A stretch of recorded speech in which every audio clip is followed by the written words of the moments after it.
Ang lain nga pangutana atong basahon. Good day, shalom. Since you are taking up the history of Israel, kindly visit at YouTube Operian Heritage Conservatory episodes Gog and Magog War Prelude. The two witnesses, they claim the people who are thriving now in New Israel are not the original tribe of Jacob. They came from near Caspian Sea, the original ones who were black fled to Africa during the siege of Israel in 70 CE. Please comment. Thanks, Jess Nadela. Daghang salamat higala igsuon nga nagapadala ining pangutana. Ang punto sa pangutana mga higala kaigsunan mao nga ang katawhan daw karon nga naa sa Middle East, sa lugar sa Israel nga nasod, dili daw tinuod nga Israel ni Jacob. Hinunoa ang tinuod nga Israel ni Jacob tuwa na daw sa Afrika.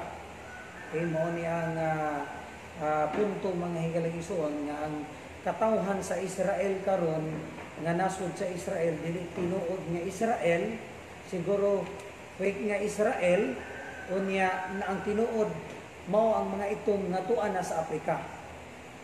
Okay. Now, atong tubag mga higalag-igsoon, ipaagi nato sa kasulatan. Kung mapamatud-an ba nato mga pulong sa nga kanang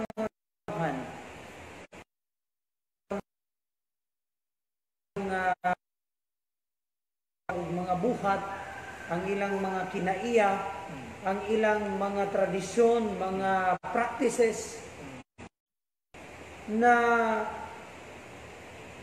tukma ba sa mulong sa balaang kasulatan aron diha pinaagi niini makahukom ta igsuon nga kana di tinuod o tinuod. Now, una, atong tubag sa pangutana nga dili tinuod nga na ang mga katawhan karon ni sa nasod sa Israel nga tinuod, dili na kuno na tinuod nga Israel ni Jacob. Hinunoa ang Israel ni Jacob tuwa na sa Afrika. Atong tubag kini nga akusasyon, kini wala ta ni uyo ni ini. Ang Congregation of Yahweh in Yeshua HaMashiach, ang programa nga balik sa kamatuoran, wala nagatudlo, wala nagadasig, mga higalag-igsoon. Atong basahon, Jeremias 33, magsugod ta sa versikulo 17 ngadto sa versikulo 26. Kaysa ingon nga nagsulti, ang ilo dili magkulang sa usa ka tawo nga mulingkod ibabaw sa trono ni Israel. Ni ang mga pare, ang mga libihanon magkulang og usa ka tawo sa atubangan nako aron sa paghalad og mga halad sinunog og sa paghalin sa mga halad sa pagkaon og sa pagbuhat sa mga sakripisyo sa mapadayunon ug nga walay adlaw ug gabii sa ilang panahon nan mahim-usab nga masupak ang akong pakigsabot uban ni David nga akong sulugoon nga siya gayud walay usa ka lalaking anak nga muhari sa ibabaw sa iyang trono ug uban sa mga libihanon ang mga pari ang akong mga alagad. Ingon nga ang panon sa langit dili maihap, ni ang mga balas sa dagat masukod. Sa ingon ako mupadaghan sa kaliwat ni David akong sulugoon, ug ang mga libihanon nga nagaalagad nganhi kanako. Dugang pa ang pulong sa Elohim miabot ngadto ni Jeremias nga nagaingon, wala ka ba nagahuna-huna unsa ang gisulti ni ini nga katawhan nga nagaingon, ang duha ka pamilya nga gipili sa Elohim, siya bisan pa sa misalikway kanila, sa ingon sila mipasipala sa akong katawhan, aron sila dili na gayud mahimo nga usa ka nasod sa atubangan nila. Sa ingon nagasulti ang Elohim, kon ang akong pakigsabot wala sa adlaw ug sa gabii, ug kon wala mitakda sa mga ordinansa sa langit ug yuta, nan ako musalikway sa kaliwat ni Jacob ug ni David nga akong sulugoon. Sa ingon ako dili mo kuha ni bisan kinsa sa iyang kaliwat nga mahimong mga magamando labaw sa kaliwat ni Abraham, Isaak ug ni Jacob, kay ako muhimo sa ilang pagkabinihag sa pagbalik ug magbaton ug kaluoy nganha kanila. Mga igalag-igsoon na nadunggan nato karon ang mga kasabutan nga gibuhian ni Abayawe ngadto sa katawhang Israel ni David, mga igalag-igsoon, bisan pa sa mga libihanon. Iyang promise nga samtang daw naa ang iyahang kasabutan sa adlaw ug sa gabi, samtang daw nagapabilin ang iyahang kasabutan tinatali sa kinaiyahan, magapabilin usab ang pagkanasod sa Israel. Now, mga igalag-igsuunan, ngano man nga gigamit man sa Elohim ang iyahang mga promise, mga kasabutan nga iyang gibuhian sa kinaiyahan, agig panumpa niya nga ang katawhan dili gayud mawala. Ni ay dugang pagpamatuod, mga higalagigsuon, ato ning makita sa unang mga hari 11 versikulo 31, nag-ingon dinhi,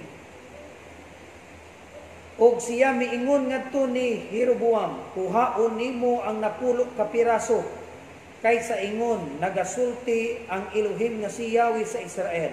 Tan-awa ako mulaksi sa gingharian gikan sa kamot ni Solomon, ug muhatag og napulo ka tribo nga kanimo. Apan siya adunay usa ka tribo tungod og alang sa akong sulugoon nga si David, ug tungod og alang sa Jerusalem, ang syudad nga akong pinili gikan sa tanang tribo sa Israel. Mga igalag-igsuon, dili lang di ay sa katawhan siya adunay kasabutan, kundili usab ngadto sa yuta. Ni saad siya, niingon siya nga dili nako ihatag tanang tribo ngadto ni Jeroboam, magbilin ko tribo nganha sa kaliwat ni David. Tungod sa akong kasabutan ni David nga di gyud mapuo ang iyahang kaliwatan, naagyoy kaliwatan mga liwat ni David nga mo hari sa nasod, og naapoy saad si Abayawe ngadto sa yuta nga Jerusalem. So kung naay saad si Abayawe sa yuta nga Jerusalem ug sa katawhan, mga higalag-igsuon, nga mupuyo sa yuta, di modo ang yuta ug ang katawhan magpuyog. Kung naay Jerusalem, naay katawhang Israel. Mao ni klaro, mga higalag-igsuon. So ang saad dili gayon mapakyas, ngano man ang gigamit niya ang mga balaod sa kinaiyahan, samtang nay adlaw, samtang nay gabi. Naabay adlaw naabay gabi naa. Nagpasabot nga naapod ang Israel. mga higalang igsoon, magapabilin nga nasod. Unsay giingon? Jeremias 31 versikulo 35 ngadto sa 37. Sa ingon nagsulti ang Elohim nga nagahatag sa adlaw, ingon nga kahayag sa kabuntagon, o sa mga ordinansa sa bulan, sa kabituunan, ingon nga kahayag sa kagabihon, nga nagabahin sa dagat diha sa mga balod ni ini, mungulot ang Elohim sa mga panon, mao ang iyang ngalan, si Yahweh. Nan sa mubiya, gikan sa atubangan ako, nagaingon ang Elohim, nan sa muhunong, gikan sa pagkanasod sa atubangan ako sa kahangturan. Sa ingon nga nagasulti ang Elohim, kun ang langit sa ibabaw, ang mga patukuranan sa yuta masusi sa ubos. Ako usab musalikway sa tanang kaliwat sa Israel tungod sa tanan nilang gihimo, nagaingon siya. So, ang punto atong kuhaon mga higalang igsoon, kaning word nga muhunong pagkanasod. Atong gigukod din ang punto nga muhunong pagkanasod. Karon ba nasod ang tubag? Oo.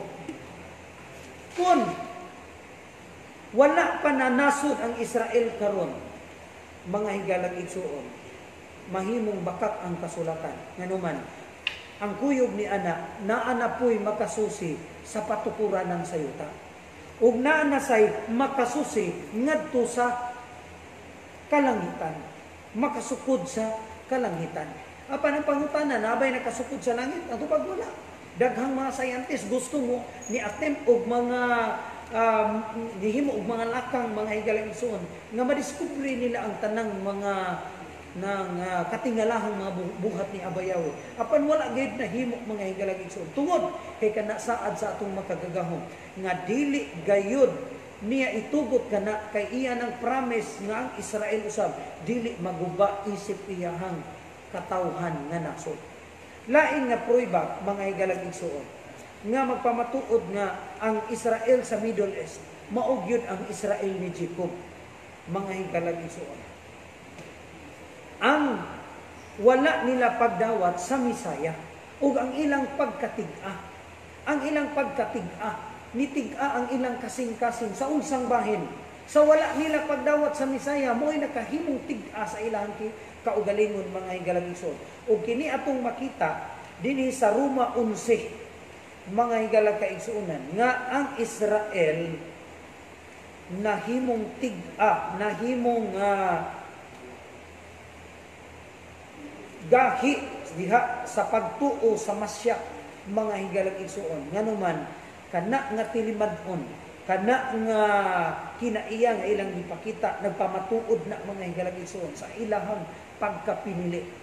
Now, makita ba na makahatag batag nasud karon sa kalibutan nga nituo sa kasulatan, nasud nga nituo og Biblia, ang Torah, apan wala ni dawat sa masyat gawa sa Israel. Ang tubag mga higalang igsuon, gawas sa Israel nga Orthodox Judaism, wa nay lain nga nasod mga higalang igsoon. So kana katumanan kana sa pahayag sa Roma 11:1 ug 2 mga higalang kaigsuonan. Atong basahon niingon dinhi, nan ako nagaingon, si Yahweh ba misalikway sa iyahang katawhan? Ang Elohim dili mutugot kay ako usab usa ka Israelyanhon gikan sa kaliwat ni Abraham, gikan sa tribo ni Benjamin. Ang Elohim wala misalikway sa iyang katawhan nga iya nang nailhan nga daan. Wala ba kamo nahibalo unsa ang giingon sa kasulatan mahitungod ni Elias? Now sa verse 11, unya ako nag-ingon, nangapandol ba sila ug nangapukan man? Ang Elohim dili mo tugot, apan hinuon pinaagi sa ilang pagkapukan ang kaluwasan miabot ngadto sa mga hintil aron paghagit kanila ngadto sa pangabugho. Na unsa may pagkapukan nga gihisgutan ato ni makita sa verse 25. Tungod kay ako dili buot mga igsuon nga kamo mahitungod, mahimong walay kahibalo mahitungod ni ini nga misteryo. Bahin kamo basin kamo gayud magmaalamon diha sa inyong kaugalingong mga huna-huna nga ang pagkabuta sa usa ka bahin nahitabo sa Israel hangtod ang kahupnganan sa mga hintil mahiabot na. So naa day pagkabuta sa usa ka bahin sa Israel. Ug mao ni ang ilang pagkatig-a mga higalag igsuon nga gihuna-huna sa uban nga gisalikway na sila sa ni Abayawe. Unsa man ni ang ilang wala pagdawat sa Misaya, mao ni ang ilang pagkabuta mga higalag igsuon. Ang nabay katawhan karon sa Middle East sa nasod sa Israel nga ni dawat sa Misaya, yes, naa. O kana sila mga Hudiyo, mga higalang igsoon nga ni dawat sa Misaya, katumanan ra na sa mga pulong sa kasulatan. Nagpamatuod nga ang wala nila pa ang ilang kinaiya karon napamatud-an gayud sa Biblia mga higalang igsoon ni tukma gyud sa balaang kasulatan. Tanawa sa Juan 1 versikulo 10 o versikulo 11 atong makita mga higalang igsoon nga nahimo silang buta mahitungod sa Misaya nganuman pag anhi sa Misaya wa gud nila dawata. Juan 1:10 ngadto sa 11. Siya dinhi sa kalibutan ug ang kalibutan nahimo pinaagi kaniya ug ang kalibutan wala nakaila kaniya. Siya miadto sa mga iyaha. Unsa ning mga iyaha? Ang katawhang Israel, kay piniling katawhan ng Israel. Ug ang iyaha sa tupa ang Israel wala ni dawat niya. Unsay giingon mga higalag igsoon, ang Israel wa gyud ni dawat ni Yahshua sa iyang pag-anhi. Napasabot mga higalag ka igsuonan nga ang pagkatik-a ug ang wa pagdawat sa Israel karon nga kanang mga katawhan wa ni dawat ni Yahshua sa pag-anhi ni Yahshua, wala dawat katumanan kana mga higalag igsuon sa pahayag sa kasulatan. O kana nga kinaiya nagpamatuod nga sila nga naa sa Middle East dili di ay mga piki nga Israel nganuman ang ilang mga buhat na igo sa balaang kasulatan. Pero tinuod ba sila kaning wala nila pagdawat mga higalag igsoon? Nagpamatuod ba nga sila dili kaliwat ni Abraham? Ang tubag din na tinuod, kaliwat gayud sila ni Abraham. Ato ni makita sa Juan 8 versikulo 37. Ingon si Yahshua, ako nahibalo nga kamo mga kaliwat ni Abraham apan kamo naningkamot pagpatay kanako tungod kay ang akong pulong walay luna diha kaninyo. So ang wala di ay pagdawat sa Masya sa katawhang Israel sa Misaya sa first century nga dinhi si Yahshua sa ilang pagsalikway sa Misaya mga higalang igsoon wala to nagpasabot nga sila anak sa serpent, wa to nagpasabot nga sila kaliwat sa mga bitin nga bay kanaang glad mga higalang igsoon, kaliwat sila sa mga kanaang dili sila kaliwat ni Israel o kaliwat sila sa mga pagano. Dili kana tinuod mga higalang igsoon, sila mga dugo gyud ni Jacob mga higalang igsoon sa banay ni Benjamin ug ni Yehuda. Banay ni Benjamin ug ni Yehuda ang kanang naa sa Israel karon. Ug ubang mga tribo nilukop sa tibuok kalibutan. Nilukop sa tibuok kalibutan mga higalang igsoon. Mao bitaw nga ang Mateo 24:31 nag-ingon ang kasulatan nga ang Elohim mutigom sa iyang katawhan gikan sa upat ka suok sa hulungawan sa hangin sa tibuok suok sa kalibutan mga higalag igsuon. 31 versikulo 31. Ug siya mo padala sa iyang mga anghel uban sa usa ka makusog nga tingog sa trumpeta ug sila mutigom pagtingog sa iyang mga pinili gikan sa upat ka gigikanan sa mga bahin gikan sa usa ka tumoy sa langit ngadto sa lain. So four corners of the earth mga higalag igsoon. Kuhaon ni Abayawe ang iyang mga piniling katawan ang Israel. Kay ni katag na wala dili kay sa Africa ra, dili kay sa Japan ra, dili kay sa Pilipinas ra. Nilukop ang 10 tribes sa tibuok kalibutan mga higalag igsoon. Bisan pa sa history sa Holocaust na scattered ang mga Jewish mga higalag igsoon sa tibuok kalibutan. Bisan pa dinhi sa atong nasod sa Pilipinas ni abot ang mga Hudiyo sa panahon ni Manuel Quezon.